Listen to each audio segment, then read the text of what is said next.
Hi everyone, it is wonderful to see you today. Thank you for being here. Thank you for spending some time with me. We're going to be doing things a little bit differently today. So this is a premiere, and what that means is that we are going to be with you live in the chat as you are watching the video. So any questions, any comments that you might have, pop them into the chat and I will be there to be able to comment and to be able to give you some answers to any questions you might have as we're going through tonight's presentation.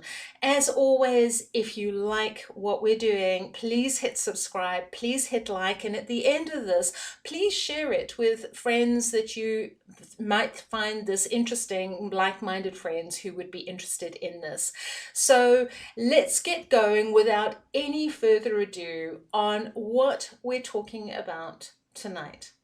And if there was one message for the next couple of weeks that I really want you to be mindful of, it is this: breathe, breathe, breathe.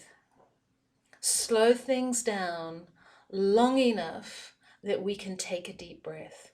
Slow things down long enough that we can breathe in and breathe out, that we can reclaim our breath, because if there is one thing that we have been robbed of during 2020 is the ability to take the deep breath. How many of you have been in a space where you found yourself hunched up, you found yourself with your shoulders have been crunched over, you're feeling smaller and smaller or more constricted or more tight, and it's getting harder and harder to breathe? One of the things that we need to stay mindful of during this space that we're in is shoulders back every now and then and just take that deep breath. And it sounds so simple, but you know as well as I do how many times we forget to do that. And this is something that we just want to stay mindful of as we're going through the next couple of weeks. Because if there was one word that encapsulates where we all are, it's a word that I hear over and over and over again at the moment. It's this: we are in a space of global fatigue, absolute global fatigue. And we are in this space here where our bodies are tired, our bodies are overwhelmed, and our bodies are exhausted, where our minds are stretched to capacity. The other day, and I know that you'll relate to this, but the other day I was sitting looking at something that I do maybe 100 times a week. And I was looking at this and I was thinking, I have no idea what I'm supposed to be doing. I have no idea where to start. It's a process that I do over and over and over again. And I was looking at it and it was like my brain just couldn't connect the dots. How many of you are feeling that way? I know you know what that feels like. We are in a space where emotions have been pushed to the absolute limit. We've been in a space where our anxiety has been triggered, and maybe our depression, where our anger or our helplessness has been triggered big time, all by external events that are completely beyond our control. So our emotions are stretched to absolute capacity. And if we're honest with ourselves, our spirit is suffering. You know, I speak to so many people around the world, and it is something that I hear over and over again. I'm struggling to meditate. I'm struggling to sit down and relax. I'm struggling to be in a space of prayer. I'm struggling to even connect with my breath or connect with my body. It is something that I'm hearing so often that I know that it is a global pandemic. Yeah, there I said it. I said the P word. We know that we've got corona out there, but there are some other pandemic hangers on that we're dealing with, and this is what is top of mind today. that body energy, that mind energy, that emotional energy, that spiritual energy that is completely, completely depleted. And we need to be in a space where we give ourselves permission just to step down and step out and to pause for a little bit, to rest for a little bit, to breathe for a little bit. We don't have to be busy 24/7.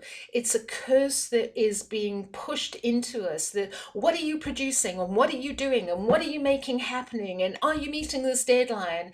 And we have all just fallen into this space of having to be more and more and more productive. And the real casualty as we're going along here is that our bodies are suffering. So many people are struggling to sleep. So many people are struggling with simple processes. It's like our mind has checked out, our emotions that are all-time low, and our spirit is in a space of depletion. The kindest thing we can do for ourselves is to be in a space where we recognize that. The kindest thing we can do for ourselves is to be in a space that says, I'm going to start here. I don't have to get everything done in one day. I don't have to be Superwoman or Superman today. I'm going to be gentle with myself, and I'm going to bring myself back to the point of basics.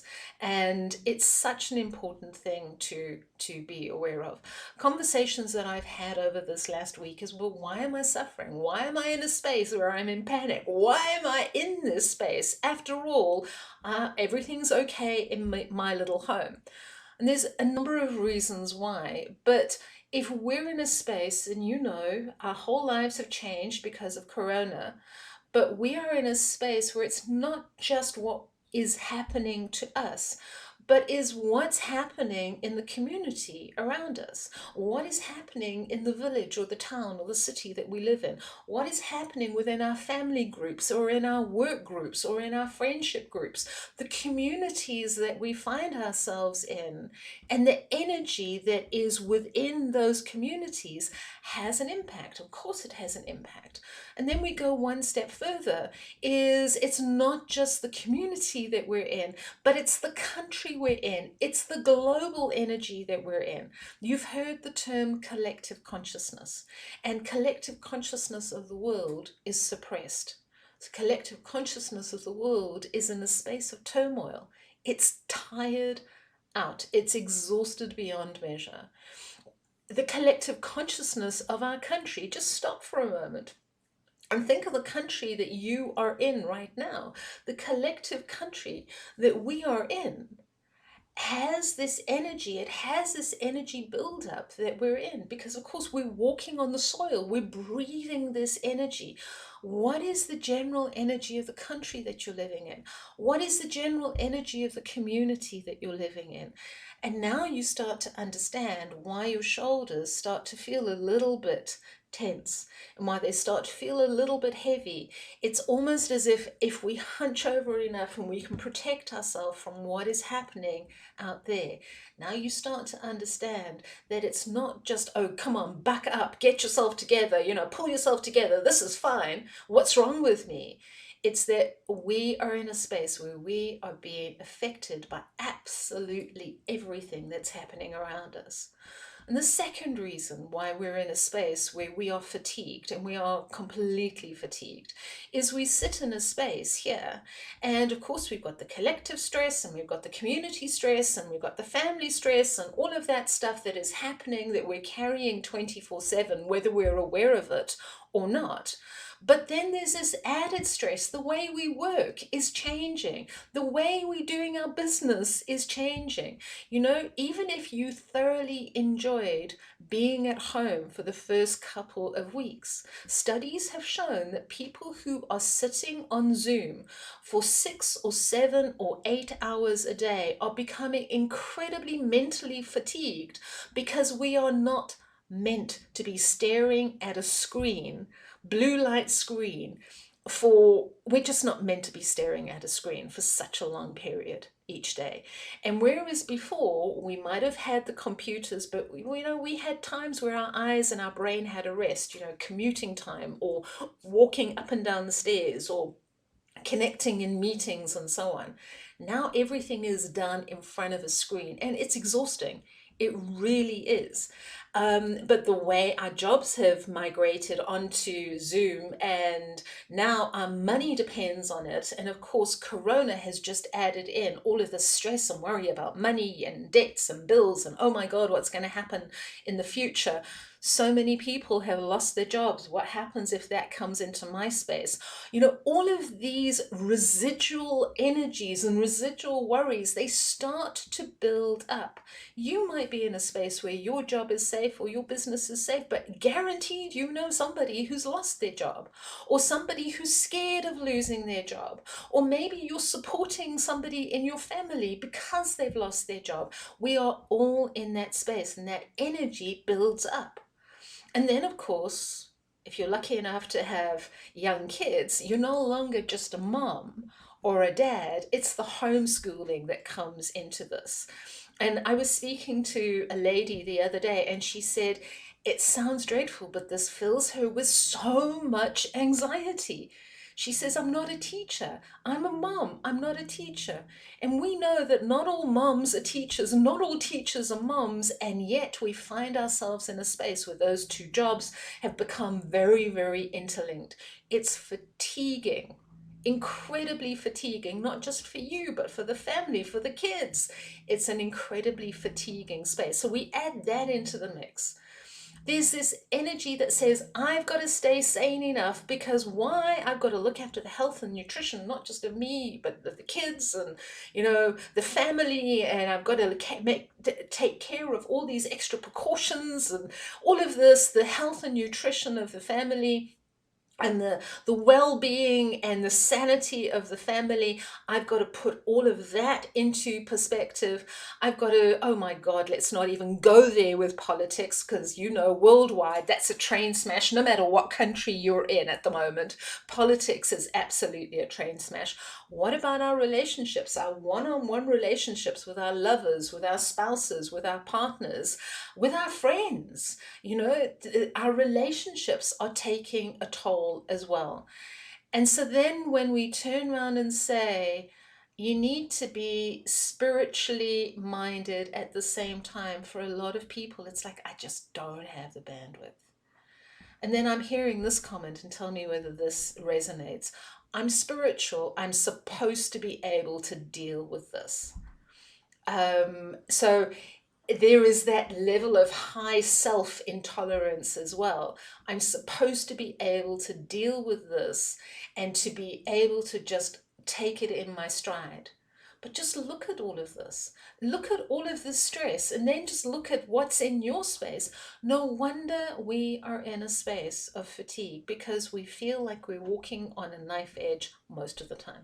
I've spoken to so many people who identify with that. I have to tell you, I've been in that space where I think I'm walking on this very, very narrow beam. And if I let just one thing go, then the whole pack of cards is going to come tumbling down. It's a very anxiety making space to be. And so this is where we're at. This is why we're in a space where we turn around and say, people are fatigued. Do you relate? I do. I'm not sleeping well. I'm struggling to sleep through the night. I find myself in a space where I just don't have enough energy to do everything that's on my plate. Here's a typical discussion that I had in my head the other day is, I've got the day off. The garden needs to be done. I don't have the energy to do the garden, but the garden needs to be done. Oh God, can't I just lie in the garden and not do more work? Um, and it was this kind of thing where something that normally gives me a lot of pleasure, which is to go and sort out my garden and to spend time gardening, had actually become just one more thing that I have to do. Well, you'll be pleased to know that after I'd had this dialogue going on in my head of, you need to do the garden, you've got a couple of hours now, I'm too tired to do the garden, can't I just lie and read? No, but you need to do this. That I actually breathed and I said, I have a few hours off. What am I going to do with it? I lay in the garden and I read. The garden still hasn't been done. You know what? Another day, it'll get there. What was more important in the moment was that I actually recognized that I needed mental time, physical time, emotional time, spiritual time to recalibrate, reconnect, and just to breathe. And if you find that anything that I'm saying here is resonating, please give yourself permission to do the same. You know, if you're in a space where you're pushing, pushing, pushing, because so much needs to get done, and you feel like you're walking on that ledge, and just one wrong move and things are going to come tumbling down, do yourself a favor and look after you first. It really isn't selfish. It is self-aware that says, let me tune in to what bandwidth I've got. And with awareness and clarity, let me operate from the level of bandwidth that I've got. Does that make sense? Can you see how that would benefit? Because we're in an intense time, and my last video, if you watch the last video, you'll recall I said get ready for intensity, because this was the message: frying pans and fires. And here we are. It's an incredibly intense time. I wish I could turn around and say to you it's going to lighten up, but the message is not yet a while. And this energy of frying pans and fires is still very much with us. And so this whole energy of feeling that you want to withdraw, feeling that you want to disengage, feeling that you want to detach, feeling you just don't have the energy to go out there and connect with people, feeling like you want to be in a space, well, can the world just stop and forget about me for a while? Just recognize that this is a collective energy. It is an energy that has built up because of everything that we have gone through in 2020. And it is robbing us of our emotional and our mental, our physical and our spiritual bandwidth. You know, exhaustion is a real thing. It's a very real thing. We are exhausted beyond measure. And I say this to give us this awareness that this is a very real thing, um, and to be very tolerant with ourselves, to be very tolerant of the people that we live with, to be very mindful that if we're in a space of absolute exhaustion, then probably the people around us are as well. That if we're in a space where we've just exhausted our bandwidth, probably the people in our space are. And as we walk into that space of self-compassion, that we start to recover that ability to have compassion for others. I mean, we've spoken about this before, that there are times where we feel like we've got no compassion for what is happening out there. And it's not that we don't have compassion, it's that we've reached a point of almost compassion overload and compassion fatigue. And here's the irony: if you find yourself in compassion fatigue, where you just can't hear another sad story, you just can't see another heartbreak, if you find yourself in that space where you can recognize you're in a space of compassion fatigue, the irony is the place to fix it is by giving compassion to yourself first. Being in a space of compassionate gentleness with yourself first. It's not about letting things go. It's not about dropping everything. It's about being very compassionate and aware of what your bandwidth is and operating within your bandwidth. So that is our first message for where we are right now. So if any of these resonate, this is my message for you, because we don't all react the same way. We don't all respond to trauma the same way. And for those of you who have studied Ayurveda, you will know that there are a number of different ways that we can react. And the one is that we succumb into despair and depression, into apathy, where we actually just let go of everything because it's just too much. It's just overwhelming. It's just too much. And the flip side of the spectrum is that we actually then, if we're not in despair and depression, that we can shift into anxiety, into worry, into sheer panic. And that is the flip side of that depression, anxiety spectrum. But there's a third reaction, And that is anger, massive anger. I can't control it, I can't stop it, and it makes us incredibly angry. And be very aware of where you default to, because some people will default onto the depression side of the spectrum, some people will default onto the worry and the panic side of the spectrum, some people will default to the anger and the rage. It's not about saying, oh God, look at me, what's wrong with me, I'm doing it wrong. It's about recognizing where you default to.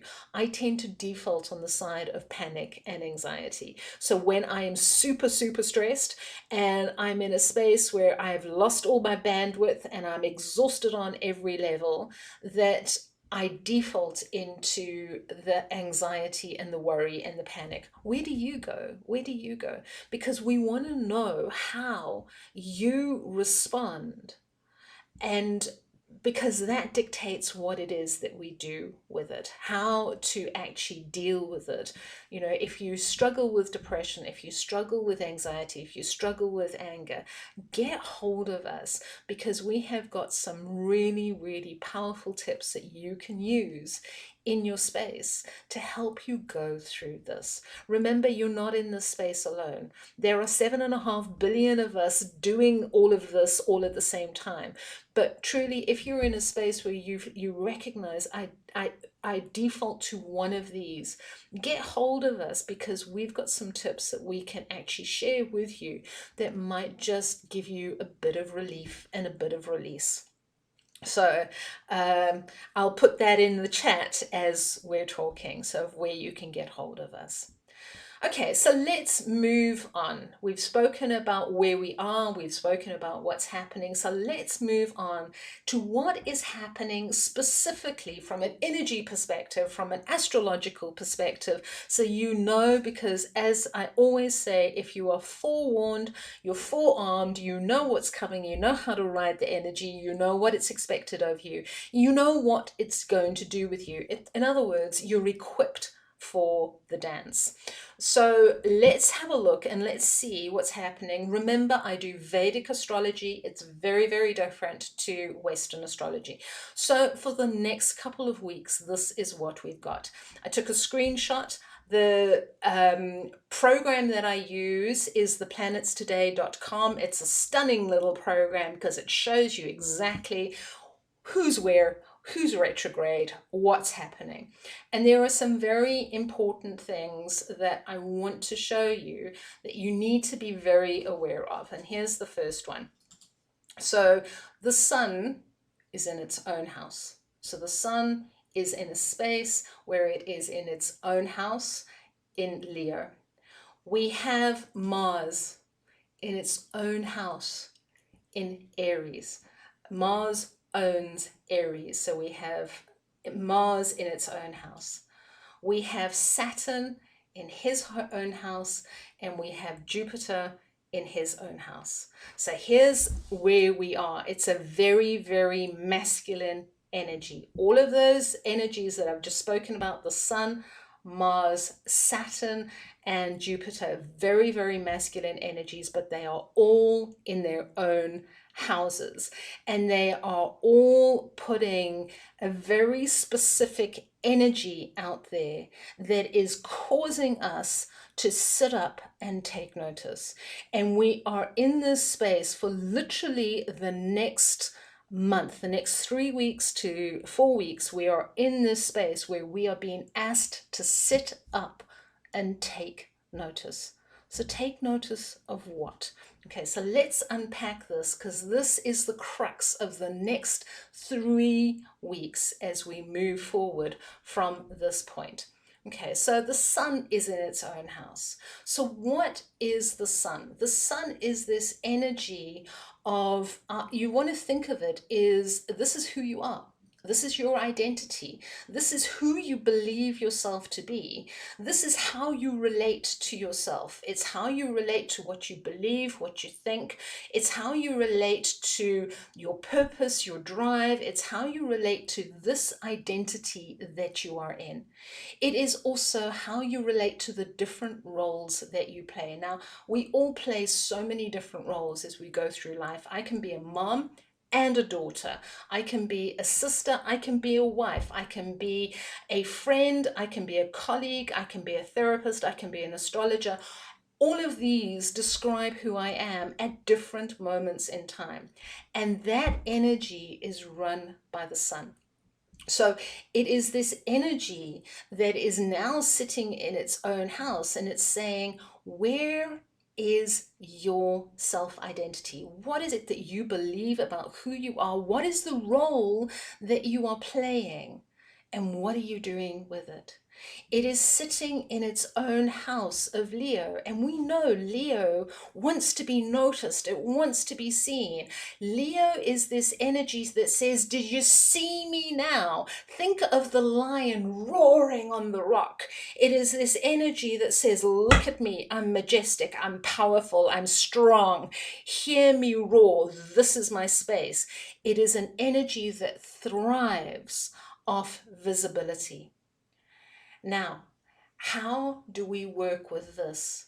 It's asking us to become very, very clear of our ego self. And I don't mean that ego self as in, oh, look at me, how egotistical I am, I'm just so important. I don't mean that at all.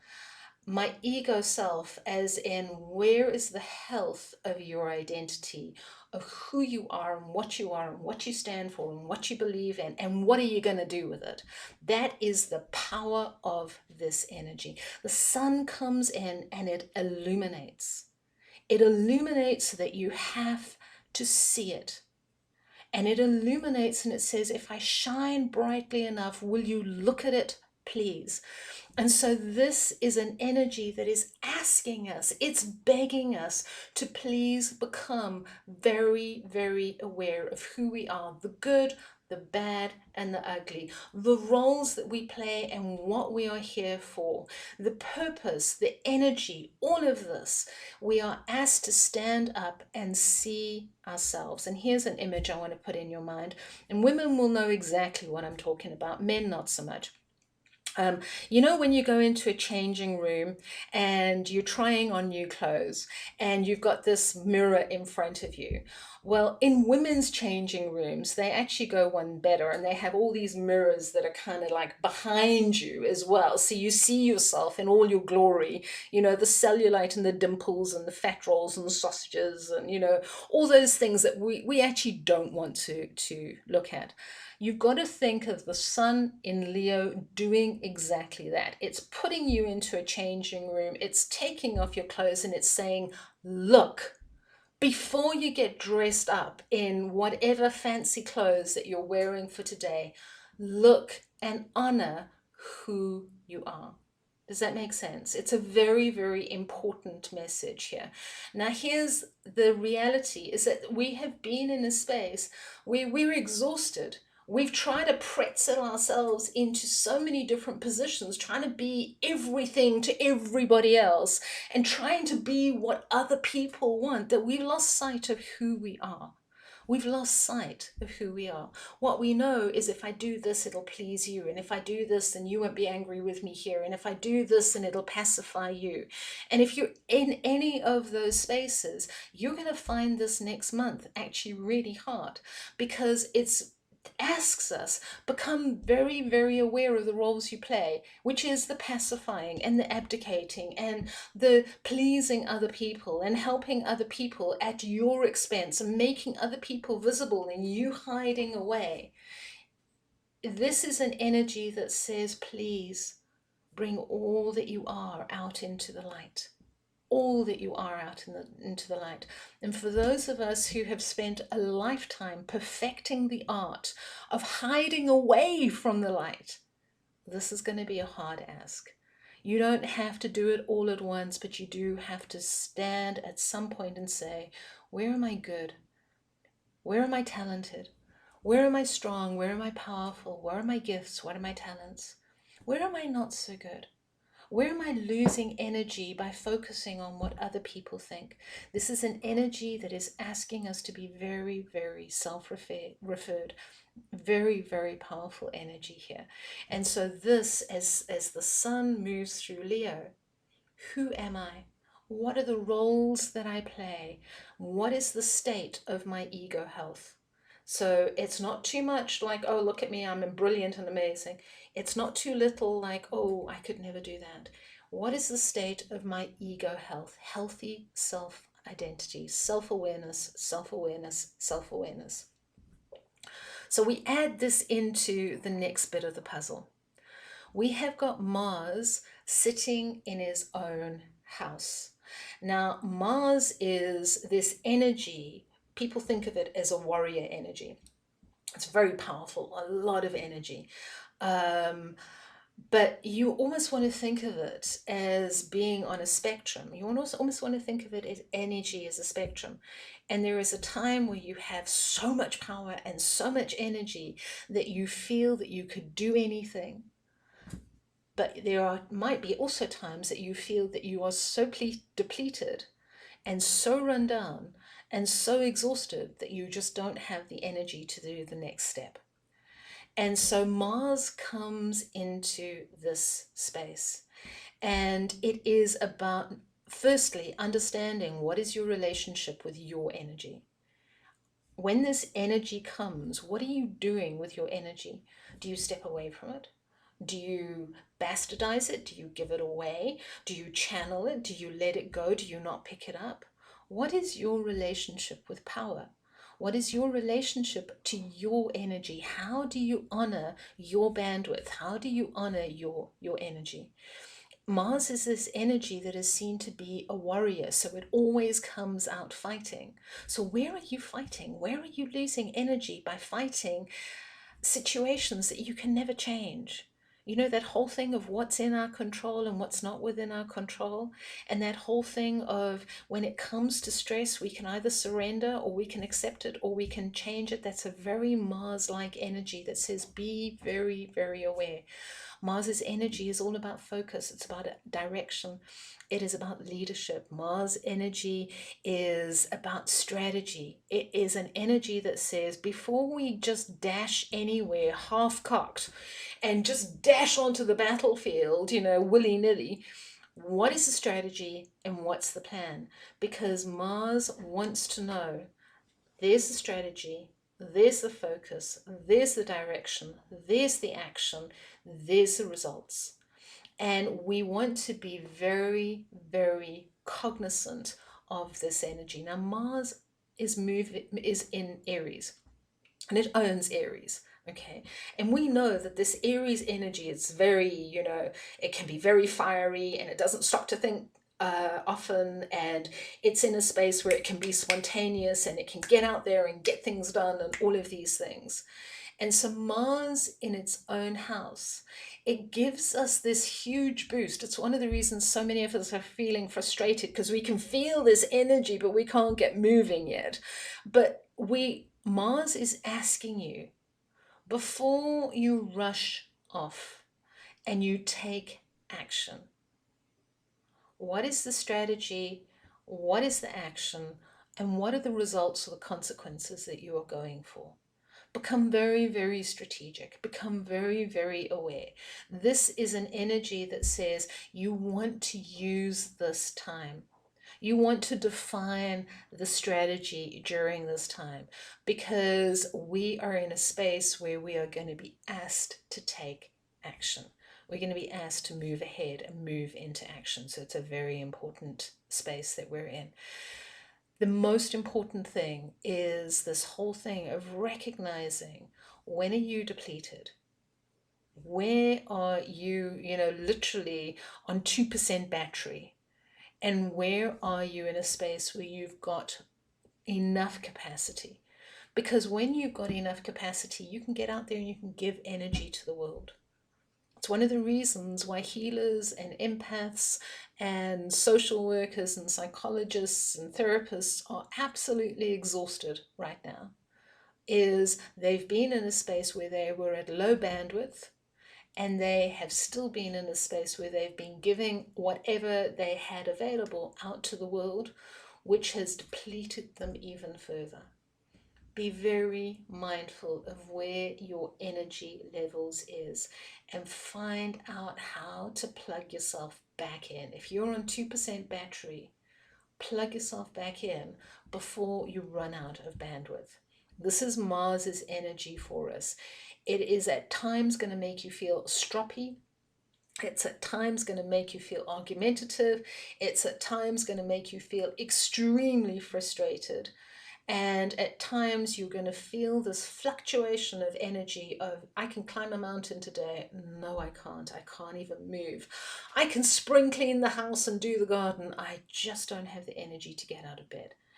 That is normal. It doesn't mean you're losing your marbles. It doesn't mean that you are not coping. Think of this as a normal energy fluctuation of this period in time.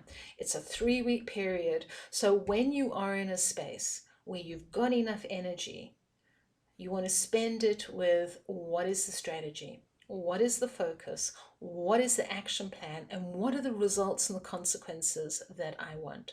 So normally we do this kind of planning at the beginning of the year. Here we are, and as we go into September, before we get to September the 23rd, you want to be in a space where you know where the next couple of months are going to take you.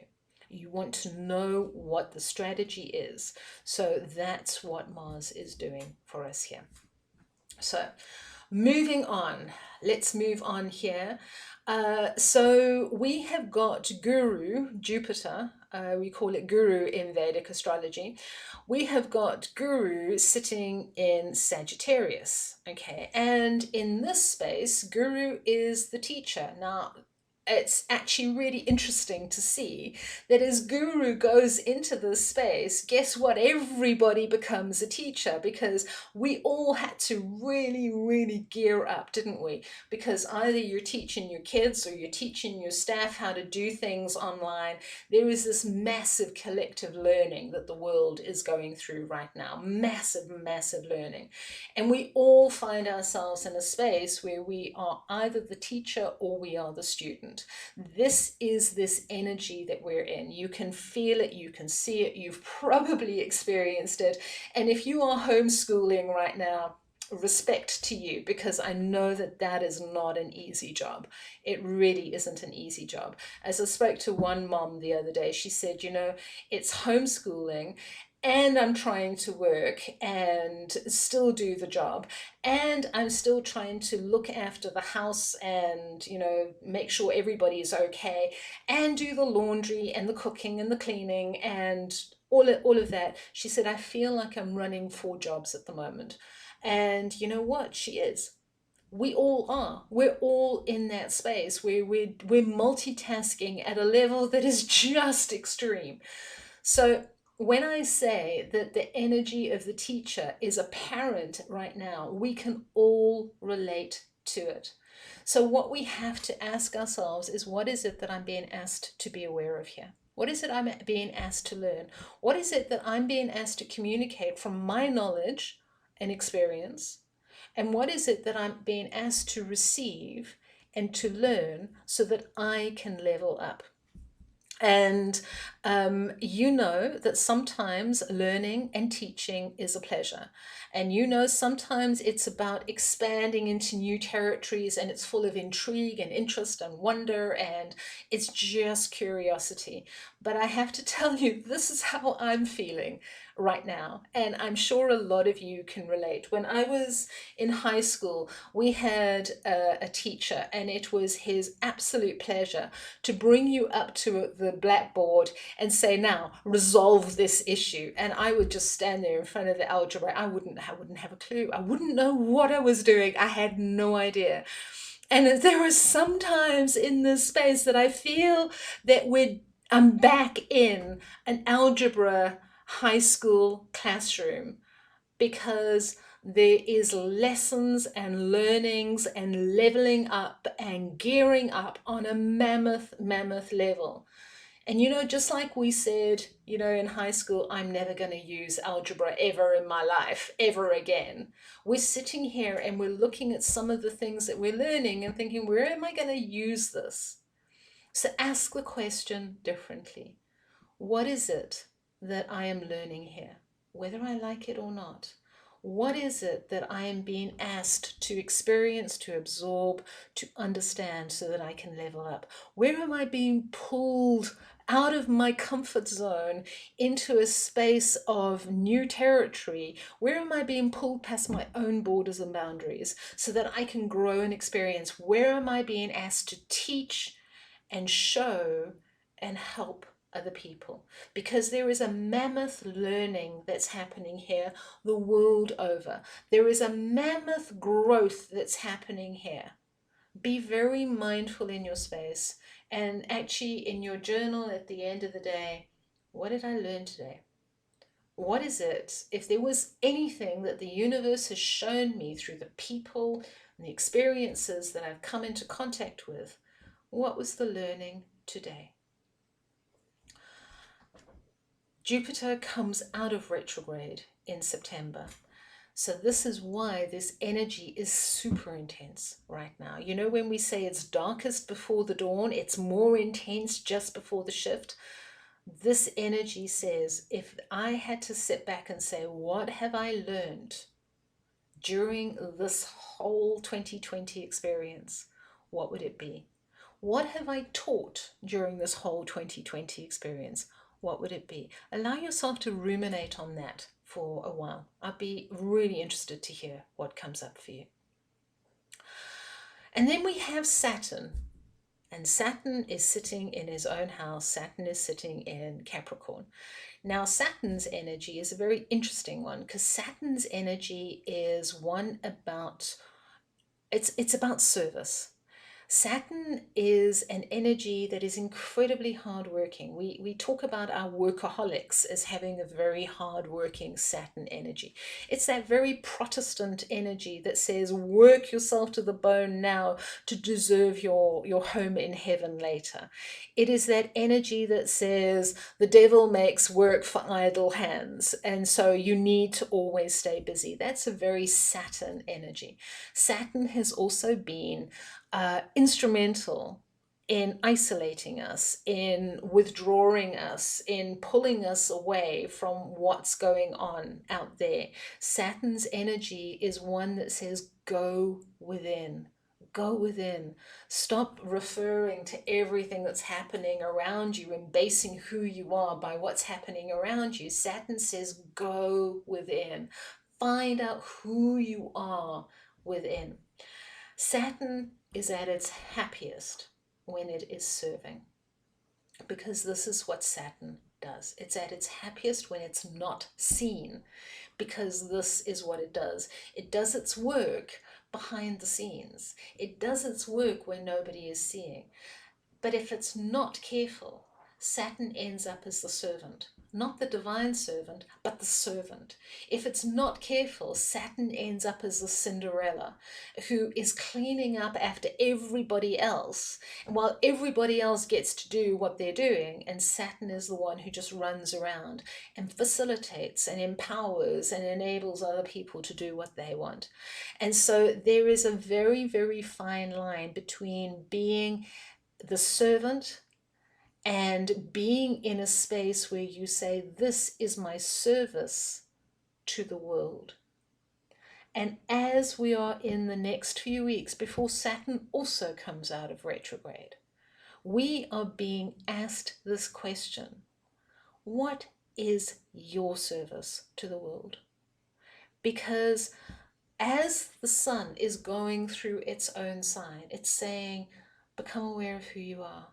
Become aware of the roles that you play. Become aware, become visible. Allow yourself to be visible. And then we've got Saturn that actually prefers to play in humility and to step away from and says, don't see me. So these two are kind of like conflicting with each other. So now the sun comes in and it says, look at your service. Look at what it is that you do to serve, and make it a divine service. And the question we have to ask ourselves is, What is my service to the world? What do I have to give? What do I have to contribute? What is the purpose that I can pour out to those around me to help or improve or contribute to the world around me? In other words, what is my point of divine service? And I've always said, if so many people ask me, what is my purpose in life? What am I here for? This is the time frame where we're asked to ruminate on that, to really, really go into what my skills, my talents, my capabilities are, and then how I put it into service. During this phase is ask, how do I contribute to the world? What is the service that I give to the world?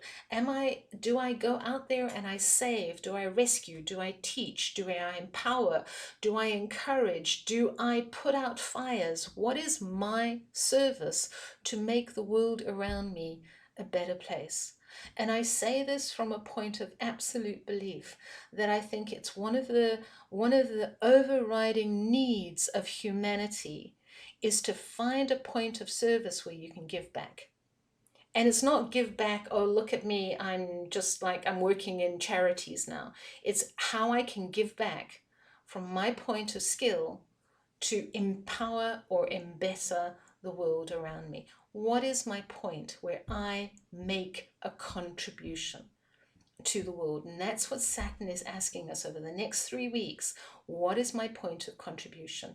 How do I contribute to the world around me? How do I protect it? How do I defend it? How do I rescue it? How do I save it? How do I teach it? How do I lead it? How do I empower it? How do I grow it? How do I heal it? How do I help it? To be in that space. So it's a very, very powerful energy that we are in. So here we have the sun in its own house. Who are you? What do you have? What is your skill? What is your talent? Let it shine. We have Mars that says, plug yourself in so that you don't lose any more energy from what's happening out there. Plug yourself in and focus your energy on the strategy, on the plan, on the action, on the results that you want to create. We have Jupiter that says this is a period where the whole world is in learning. How are we going to take those lessons and become mindful of them and apply them? What am I teaching? What am I learning here? To my edification, for the edification of those around me. And then lastly, what is my point of divine contribution to the world around me? Whether it's to one person, whether it's to animals, whether it is to your children, whether it's to your family, whether it's to a small group of people, whether it's to society at whole. What is my point of contribution? So that is a very important point to ponder, because how we use this time over the next couple of weeks is vitally, vitally important. Why? Because on the 23rd of September, we have the Rahu Ketu shift. It is the snake of transformation. And Rahu is the head of the snake. Ketu is the tail of the snake. Rahu has been in Gemini. Ketu has been in Sagittarius. And as we move to the 23rd, what is happening is they are shifting. Rahu moves into Taurus. It goes backwards. It moves into Taurus. And Ketu is moving into Scorpio. It sets a whole new paradigm in place. Thank God for the next 18 months. It sets a whole new energy in place for the next 18 months. And so this is why we need to have these questions kind of ruminating in our space for the next 3 weeks. And then as we draw closer to the 23rd of September, I'm going to do a huge webinar and we're going to explain exactly what it is. It's a lot easier to navigate through. And this is why I say the shift is coming, and that's a thank God moment. But it's a lot easier to navigate through. It's less draining. It's less draining on every level. But we'll talk about that. And if you look in the comments below here, I will put a link where you can sign up for the webinar that we're going to be doing on the on the Rahu Ketu shift. So please just at the end of this go down and have a look at that link, because you can sign up for that, because it's a very important energy that we need to be aware of. So bottom line, it's a very important couple of weeks. And the most important thing is, before you go into any of this discovery that we've just been talking about, is give yourself a timeout. Give yourself a break. Give yourself time to actually be in a space where you listen and you honor to what it is your body needs. Where you listen and honor to the bandwidth that your brain has. If your brain is exhausted, don't force it to do more work. Give it some time out. Give it some time out. If your emotions are frazzled, that you give yourself some gentleness and some nurturing and some softness, so that you can restore that emotion, so that we can regain a spiritual equilibrium. Give yourself a timeout. And whether you can take the weekend off, whether you can take a couple of days off, whether it is just an afternoon in the garden, please try and find some time where it's just you and you're able to breathe, able to put your shoulders back, where you're able to be in a space where you can breathe, where you can breathe, where you can breathe. So that, in a nutshell, is where we are at for the next 3 weeks. It's intense. I'm sorry about that, but it is such vitally important stuff. The next 3 weeks, who am I? How do I allow myself to be seen? What inside of me needs to be seen? What is my divine contribution? What am I learning? What am I teaching? And how can I protect and preserve my energy so that I can get the strategy in place? I hope you found this useful. I hope that you have enjoyed this very quick presentation. Thank you so much for being here with me, and I will be back with you very soon. Remember to sign up for the webinar on the Rahu Ketu shift. Remember, if you liked this video, please hit like and send it to friends that you feel might find it interesting as well. And until we meet again, thank you for being here. Be gentle with yourself, and all my love. If you need help, get hold of us. The links are here below. I will be back with you real soon. Bye for now.